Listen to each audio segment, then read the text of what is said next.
Coba kalian bayangkan sebuah partikel yang menerima suatu gaya. Kalau partikel ini bergerak akibat gaya tersebut, maka arah geraknya pasti akan sama dengan arah gayanya, ya kan? Begitu juga kalau partikelnya menerima dua gaya yang sama arahnya. Tentu kedua gaya tersebut akan membawa partikel sesuai dengan arah mereka. Nah, bagaimana kalau kedua gaya saling berlawanan arah?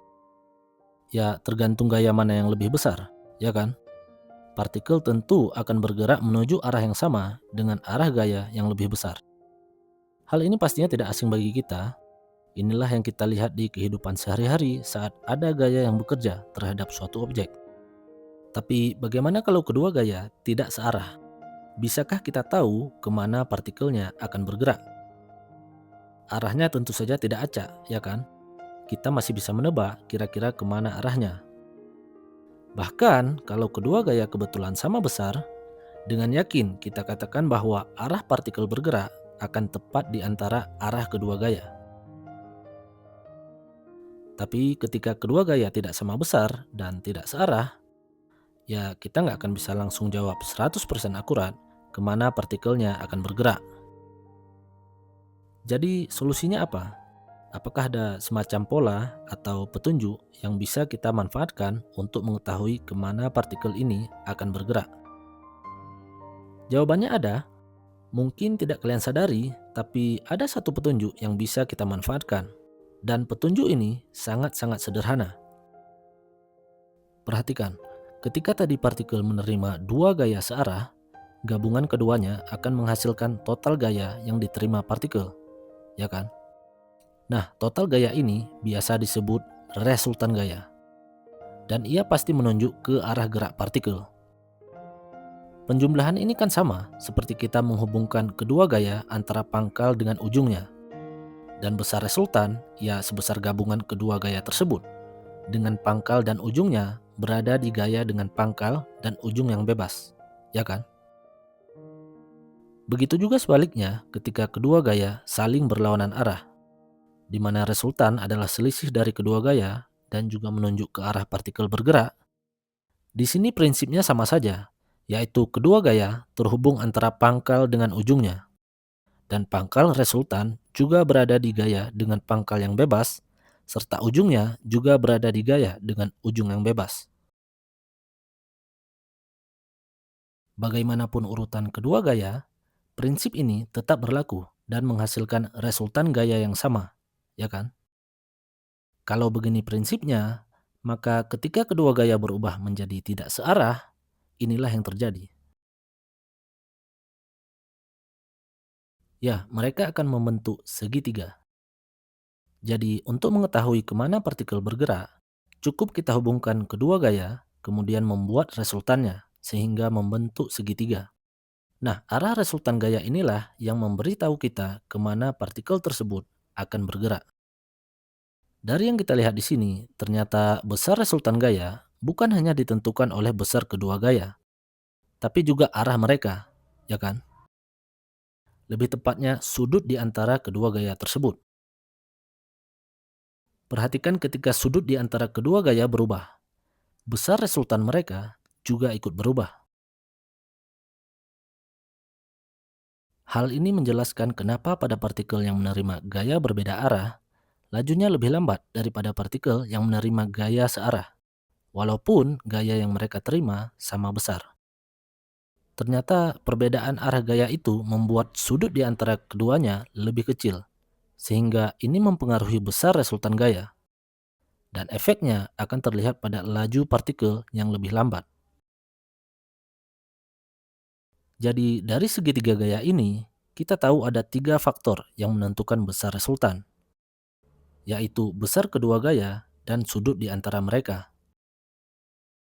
Kasus ini sama persis seperti menentukan panjang suatu sisi pada segitiga. Kalau misalnya kita anggap resultan gaya ini sebagai salah satu sisi pada segitiga, maka panjang sisi tersebut juga tergantung dari panjang dua sisi lainnya dan sudut di hadapannya, ya kan? Kebetulan pada bentuk segitiga ada yang disebut hukum kosinus. Ia memberi kita informasi bagaimana menentukan panjang setiap sisinya.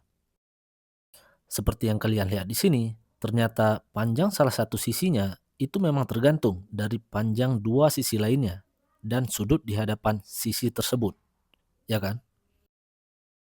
Nah, kalau sisi yang tidak diketahui ini kita anggap sebagai resultan gaya dan kita terapkan hukum kosinus terhadapnya, maka seperti inilah rumus untuk mengetahui besar resultan gaya. Rumus ini juga tidak bertentangan dengan teori resultan gaya kita di awal tadi, di mana tadi kita menjumlahkan langsung ketika kedua gaya searah dan mengurangi langsung ketika kedua gaya berlawanan arah. Buktinya bisa kita lihat saat kedua gaya menjadi searah. Sudut di antara mereka menjadi 180 derajat, ya kan? Nah, nilai kosinus dari sudut ini adalah negatif 1, sehingga bentuk rumusnya yang lebih sederhana akan menjadi penjumlahan langsung. Sebaliknya, saat kedua gaya saling berlawanan arah, sudut di antara keduanya akan menjadi 0 derajat. Dan nilai kosinus 0 derajat adalah positif 1, sehingga resultan gaya bisa langsung diketahui dari selisih antara kedua gaya. Kedua hasilnya sama dengan teori kita di awal tadi, ya kan? Selain hukum kosinus, ada satu lagi hukum segitiga yang bisa membantu kita mengetahui tentang resultan gaya, yaitu hukum sinus.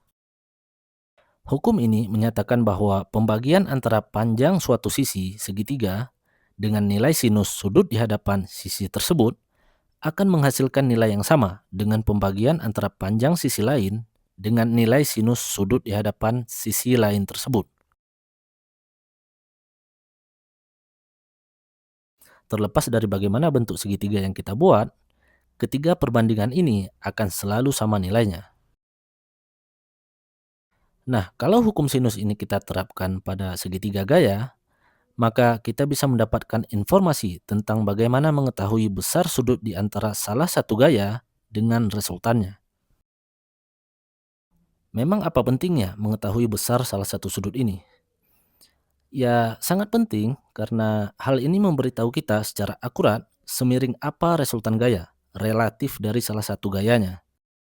Artinya, dengan mengetahui besar salah satu sudut ini, otomatis kita akan mengetahui juga kemana arah resultan gaya dengan lebih akurat. Bagaimana dengan objek yang menerima lebih dari dua gaya? Bisakah kita mengetahui resultan gaya mereka? Tentu saja bisa, dan prinsipnya juga sama, yaitu dengan menghubungkan semua gayanya. Tapi secara bertahap, awalnya kalian hubungkan dulu dua gaya untuk dicari besar dan arah resultannya, baru kemudian gaya ketiga kalian hubungkan dengan resultan dari dua gaya tadi untuk mendapatkan resultan gaya yang sebenarnya. Nggak masalah bagaimana urutannya, karena hasil akhirnya sama saja.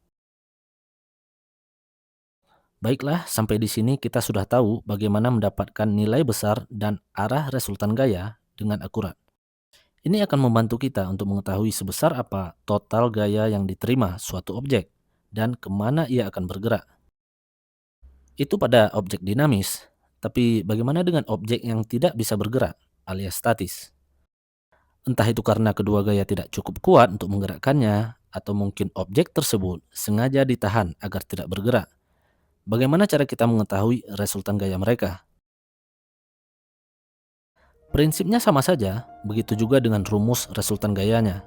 Karena objek statis juga merasakan resultan gaya yang sama dengan objek dinamis.